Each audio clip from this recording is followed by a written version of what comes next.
अगर सीट मांगने से मिलती तो कोई भी कुर्सी में बैठ जाता।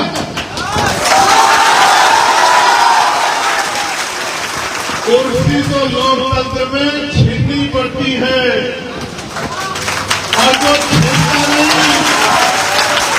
जो छीन नहीं पाता वो कुर्सी के आगे जमीन पर बैठता है या कुर्सी के आसपास लटका हुआ नजर आता है, लेकिन ताकत किसके पास होती है? जो कुर्सी में बैठता है। कुर्सी में ताकत नहीं है, जो कुर्सी में बैठता है उसके पास ताकत आती है। इस बात को समझो। मेरी बात को नगीना के लोगों ने मान लिया और जब नगीना के लोगों ने मेरी बात को मान लिया तो आज उसमें इतनी ताकत है कि जिलाधिकारी भी इनकी सुनता है, एसएसपी भी इनकी सुनता है, डीआईजी भी इनकी सुनता है, कमिश्नर भी इनकी सुनता है, पटवारी, सेक्रेटरी, कानूनगो, तहसीलदार, एसडीएम, एडीएम सब उनकी सुनते हैं और थाने में सिपाही से लेके और बड़े अधिकारी तक सब उनकी सुनते हैं। उनकी बात का काम है। ये कैसे हुआ? जब नगीना के लोगों ने मेरी बात को, और नगीना के हिस्से में आया क्या, ये भी सुनो, नगीना के हिस्से में आया हर साल 5 करोड़ रुपया। कितना कितना? और 5 साल में 25 करोड़ रुपया। कितना? और वो 25 करोड़ रुपया उनके विकास के लिए कहीं सड़क बनेगी, कहीं बिजली घर बनेगा, कहीं ट्यूबवेल लगेगा, कहीं जो विकलांग होगा उसको व्हील चेयर मिलेगी, कहीं पे सौंदर्यीकरण होगा, कहीं पे धर्मशाला बनेगी, कहीं पे स्कूल बनेगा, कहीं पे अस्पताल बनेगा और भी बहुत सारी योजनाएं उनके हिस्से में आई। चुनाव तो आपके यहाँ भी हुआ, आपके हिस्से में क्या आया? क्योंकि आपने उस तरह से मेरी बात को नहीं सुना, ना ही अपनी ताकत। आज मैं आपके बीच में आया, क्यों आया हूं ये बताना चाहता हूं और क्या आपसे चाहता हूं ये भी बताना चाहता हूं। और अगर आपने वो काम कर दिया तो फिर क्या होगा ये भी आपको बताना चाहता हूं। आया इसलिए हूं क्योंकि मैं एमपी एमएलए बनने की लड़ाई इस प्रदेश देश में नहीं लड़ रहा। इसलिए आया हूं कि बहुजन समाज में जन्मे संतों, गुरुओं, महान पुरुषों ने जो बलिदान दिया था, जिन उम्मीदों के साथ बलिदान दिया था, वो काम अभी अधूरा है और वो एक चंद्रशेखर आजाद के संसद में जाने से पूरा नहीं होता। इसलिए आया हूं आपके बीच में कि आप भी इसमें थोड़ी सी मदद करा दो। आप दूसरी बात यह है कि अगर आपने मेरी बात मानी तो आपको क्या मिलेगा?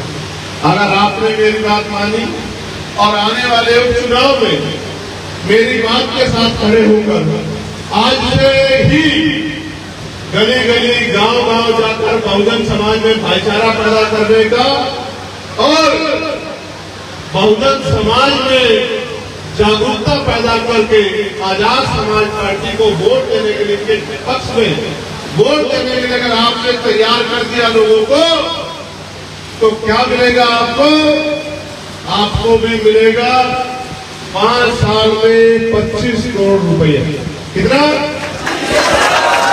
25 करोड़ रुपया जो आपकी विधानसभा में आपके काम के लिए लगेगा। चाहे स्कूल बनवाना, चाहे अस्पताल बनवाना, चाहे नलके लगवाना, चाहे और कोई काम करवाना, लेकिन वो सारा आपके विकास में काम है। अब ना ताली बजाओ ना नारा लगाओ, मेरी बात पे गौर करो। अब ये आएगा कैसे? ये आएगा तब जब हम अपने महापुरुष, महान पुरुषों की बात के पीछे चलेंगे। याद करो बाबा साहब अम्बेडकर ने क्या कहा जब उन्होंने हमें वोट का अधिकार दिलाया? तो क्या कहा? कहा कि आज मैंने रानी का पेट चीर दिया, आज के बाद राजा रानी के पेट से तैयार नहीं होगा, आज के बाद राजा जो पैदा होगा, तैयार होगा, वो आपकी वोट से होगा। और मेरी तो मान लो, जब मैं कह रहा हूं ताली मत बजाओ, मेरी बात सुनो तो कम से कम मेरी तो सुनो। मैं मानता हूं गर्मी बहुत है, लेकिन क्या ये उससे ज्यादा तकलीफ दे रही है जब बहन बेटियों के साथ दूध जाती होती है? क्या ये उससे ज्यादा तकलीफ दे रही है जब हमारे लोगों को लटका लटका के मारा जाता है? क्या ये उससे ज्यादा तकलीफ दे रही है जब कोई मां उसके बच्चे के साथ जुल्म होता है, आंसू बहाती है और रो रो के उम्मीद करते हैं कि बीमार में आजाद समाज पार्टी के लोगों के न्याय दिलाओ? क्या वो ज्यादा तकलीफ देता है या ये ज्यादा तकलीफ दे रही? बताओ। तो इस धूप से मत डरो। आज अगर धूप से डर गए तो कल मेहनत नहीं कर पाओगे। आज इस धूप से लड़ गए और आपने मेहनत की तो फिर कल बढ़िया कुर्सी बैठने को मिलेगी, मीटिंग हॉल में एसी लगा होगा और तमाम तरह की सुख सुविधाएं आपके पास होंगी। तो बाबा साहब ने क्या कहा कि मैंने रानी का पेट चीर दिया है, राजा रानी के पेट से जन्म नहीं लेगा, राजा बैलेट वोट से तैयार होगा, आपकी वोट से तैयार होगा। और फिर उन्होंने समाज को कहा कि अगर गुलामी की बेड़ियां काटनी है तो अपनी वोट से अपनी ताकत बनाओ। 14 अगस्त 1947 को हम लोग अंग्रेजों के अधीन थे। 15 अगस्त को देश आजाद हो गया। 16 अगस्त को आजादी में हम लोग जी रहे थे, लेकिन धन धरती राजपाट में बंटवारा नहीं हुआ। और जो आजादी से पहले सामाजिक व्यवस्था थी, उस व्यवस्था के अनुसार इस देश के दलित, पिछड़े, आदिवासी और अन्य धार्मिक अल्पसंख्यक समुदाय के लोगों को सम्मान से जीने का अधिकार नहीं था। उन्हें अच्छी शिक्षा लेने का, अच्छे रोजगार करने का, अच्छे घरों में रहने का, व्यापार करने का, इज्जत की जिंदगी जीने का अवसर नहीं था। सारी जिम्मेदारी थी लोकतंत्र में। बाबा साहब जानते थे कि जिन्होंने हजारों साल हमारे आंखों के दर्द को नहीं देखा, हमारे भूखे पेट को नहीं देखा, वो आजादी के बाद भी हमें इज्जत की जिंदगी नहीं देंगे। इसलिए बाबा साहब अम्बेडकर ने वोट की व्यवस्था हर एक व्यक्ति के लिए की और उन्होंने कहा political power is the master की। राजनीतिक सत्ता वो चाबी है जो आपकी सारी परेशानियों का हल कर देगी। अब आप मुझे बताओ, क्या आपके जीवन में परेशानियां हैं? हाथ उठाने बताओ जिनके जीवन में परेशानियां, नीचे कर लो। इन परेशानियों का हल चाहते हो तो हल आएगा कब? जब आपके अंदर होगा बल। और बल कहां से आएगा? जब आपके पास होगी राजनीतिक। और राजनीतिक ताकत कैसे बनेगी? जब जो 5 साल तो आप कुछ भी करें, लेकिन जब चुनाव का समय आए तो एक एक वोट आप आजाद समाज पार्टी के समर्थन में तैयार करें और आपका विधायक जीत कर जाए, तब आपके अंदर राजनीतिक शक्ति अब आपके ऊपर है। अगर अपनी समस्या को जल्दी खत्म करना चाहते हो तो फिर अपनी राजनीतिक ताकत बनाओ। मैं यहाँ कम आता हूँ, इसलिए आप लोग एक दूसरे के साथ पूरे नजदीक खड़े होकर, गर्मी में खड़े होकर परेशान हो रहे हो कि पता नहीं कब देखने को मिलेगा। लेकिन मैं आपको विश्वास दिलाता हूँ, जिन सीटों पे पार्टी का प्रत्याशी मजबूती से लड़ेगा, उन सारी सीटों पे मैं खुद रह के चुनाव की तैयारी कराऊंगा। इस बात का मैं आप लोगों को बात आपके बीच रहूंगा। जैसी रूखी सूखी आप खिलाओगे ऐसे ही खाऊंगा, जहां आप सुलाओगे वहीं सोऊंगा।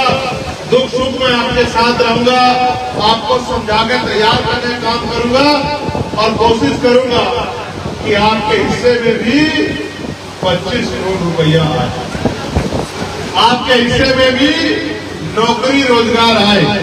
आपके जो अधिकार हैं वो अधिकार जो छीन रखे हैं दुश्मनों ने, राजनीतिक विरोधियों ने, वो अधिकार आपके वापस आप तक पहुंचे।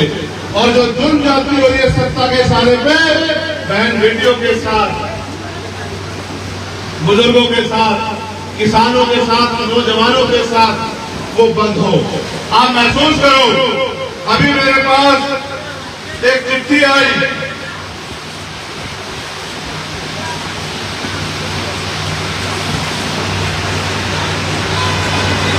अभी मेरे पास एक चिट्ठी आई, एक बहन लेके आई कि नहीं होगी कहीं हमसे बोली आप तो मां हैं, आपके आसपास वाले लोग अच्छे नहीं है, उन्होंने आपको गलत सलाह दी, आप बैठ बैठ। एक बहन हमसे आई, वो पंचायत सहायक है, यही कहीं है अभी, हमसे बोली भैया हमारा वेतन बढ़वा। कल हमें परसों में होमगार्ड के साथी मिले, हमसे बोले भैया हमारा वेतन बढ़वा। उससे पहले पीआरडी के लोग साथी मिले, हमसे बोले भैया हमारा वेतन बढ़वा दो। तो पीआरडी वाले आए कि भैया हमारा वेतन बढ़वा दो। हमारे पास अनुदेशक आए, भैया हमारा वेतन बढ़वा दो। शिक्षा मित्र आए, भैया वेतन बढ़वा दो। और हमने पुलिस के जवानों के लिए कहा कि इनकी 8 घंटे की ड्यूटी चाहिए, सप्ताह में इनको 1 दिन छुट्टी मिलनी चाहिए, इनकी वेतन विसंगतियां दूर होनी चाहिए, इनको बॉर्डर स्कीम से मुक्ति मिलनी चाहिए। और हमारे पास किसान हैं कि साहब एमएसपी की गारंटी दिला दो। तमाम लोग हमारे पास आते रहते हैं कि भैया हमारी आवाज उठा दो। लेकिन मैं आपसे कहना चाहता हूं, ये सारे काम 2027 में छुट्टी बजाते ही हो जाएंगे। मेरी बात को आप याद रखना। हमारे पास 69,000 शिक्षक भर्ती के बच्चे आए कि भैया नौकरी दिला दो।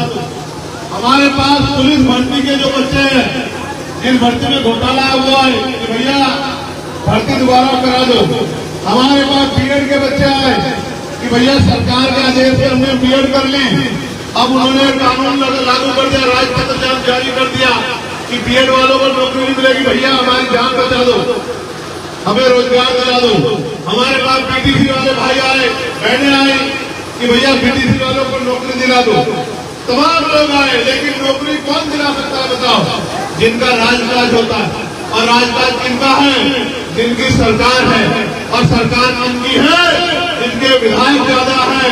और जिनके विधायक ज्यादा है, जिनकी सरकार है, उनके कलम में ताकत है। उनके एक कलम से लाखों नौकरी आ जाएंगी। उनकी एक कलम से सरकारी शिक्षा सबके लिए मुफ्त हो जाएगी। चाहे डॉक्टर बनना, चाहे इंजीनियर बनना, चाहे वकील बनना, चाहे जज बनना, कुछ भी बनना, मैं गारंटी देता हूँ कि उत्तर प्रदेश में ऐसा समय आएगा कि किसान का बेटा भी 1,000 रुपए में डॉक्टर बनेगा। मेरी बात को आप लोग याद रखना। उत्तर प्रदेश में वो दिन भी आएगा कि बड़ी से बड़ी बीमारी का 1,000 रुपए में इलाज होगा। मेरी बात को आप याद रखना। जमीन की गिरवी में पड़ेगी। उत्तर प्रदेश में वो दिन भी आएगा, किसी गरीब की बेटी की शादी होगी तो सरकार 1,00,000 रुपए की मदद पर हर गरीब की बेटी की करेगी, उस गरीब परिवार की करेगी, जिसके ऊपर ज्यादा बोझ न पड़े। वो दिन भी आएगा कि आशा आंगनबाड़ी बहनों के वेतन में वृद्धि होगी। वो दिन भी आएगा भोजन दाता के वेतन में वृद्धि होगी। वो दिन भी आएगा कि पीआरडी और होमगार्ड भाइयों के वेतन में वृद्धि होगी। और वो दिन भी आएगा कि पुलिस के साथियों को 8 घंटे की ड्यूटी और सप्ताह में 1 दिन छुट्टी और बॉर्डर स्कीम की से भी मुक्ति मिलेगी। मेरी बात आपको विश्वास दिलाता। वो दिन भी आएगा कि बेटियां रात को 12 बजे सड़क पे घूम पाएंगी और किसी कुंडे की हिम्मत नहीं होगी किसी बेटी की तरफ आंख उठा के देख ले। मेरी बात को आप लोग याद रखें। वो दिन भी आएगा भूमिहीन लोगों को भूमि मिलेगी। वो दिन भी आएगा कि वंचित वर्ग के नौजवानों को धो करने के लिए लोन मिलेगा। वो दिन भी आएगा कि ठेकेदारी में भी आरक्षण की व्यवस्था होगी। और वो दिन भी आएगा कि प्राइवेट सेक्टर में भी SC/ST OBC के लोगों को आरक्षण मिलेगा। वो दिन भी उत्तर प्रदेश में आएगा। लेकिन आएगा तभी जब आप अपनी जिम्मेदारी को जिम्मेदारी से अदा करोगे। वो दिन भी आएगा कि महिलाओं को मिलने वाली 500 रुपए की पेंशन, विधवा विकलांग वृद्धाओं को मिलने वाली पेंशन 5,000 रुपए होगी। मेरी बात को आप याद रखना। वो दिन भी आएगा, लेकिन वो तभी आएगा जब आप बहादुर लोग अपनी गली मोहल्ले की जिम्मेदारी उठा के, अपने गांव बस्ती की जिम्मेदारी उठा के, अपने विधानसभा, अपने बूथ सेक्टर की जिम्मेदारी उठा के और अपने आप से आजाद समाज पार्टी को ताकतवर करने का काम करो। वो दिन भी आएगा किसी की बेटे की कोई मूछे रखने पे, घोड़ी पर बैठने पे, मट्टी छूने पे हत्या नहीं कर पाएगा। मेरी बात तो, लेकिन वो तभी संभव है जब आप मेरी आवाज के साथ खड़े हो जाओ। ये तभी संभव है जब आप यहां से जाने के बाद, क्योंकि मैंने पिछली मीटिंग में भी कहा और मैं यहां भी कह रहा हूं, एक होता है नौकर, जिसको मालिक कोई काम बता देता है और नौकर उतना ही काम करता है। एक होता है मालिक, जो अपने घर की जिम्मेदारी को समझता है।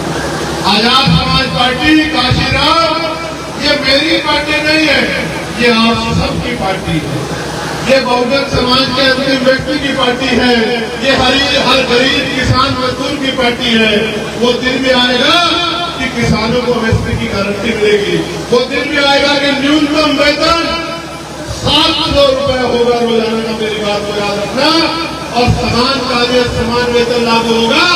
सफाई कर्मचारियों को पक्की नौकरी मिलेगी और गटर में हमारा कोई व्यक्ति नहीं करेगा। इस बात को भी आप याद रखना। वो दिन भी आएगा, लेकिन करने को तो बहुत कुछ है। आएगा तब जब बुजुर्ग हो जाएंगे और गांव में महिलाओं को घर में रोजगार मिलेगा। सर पे ईंटें नहीं उठानी पड़ेंगी, भट्टे कोलू में काम नहीं करना पड़ेगा, उनका अपमान नहीं होगा, उनके ऊपर कोई गलत दिलानी पड़ेगी। लेकिन आएगा कब? जब आप आजाद समाज पार्टी काशीराम को ताकतवर बनाने का काम करोगे और अपनी वोट को आजाद समाज पार्टी काशीराम को देने का काम करोगे। बताओ, मदद कराओगे नहीं कराओगे? कौन कौन मदद कराएगा? हाथ खड़ा करके बताओ। जो दोनों हाथ खड़ा करेगा उसी की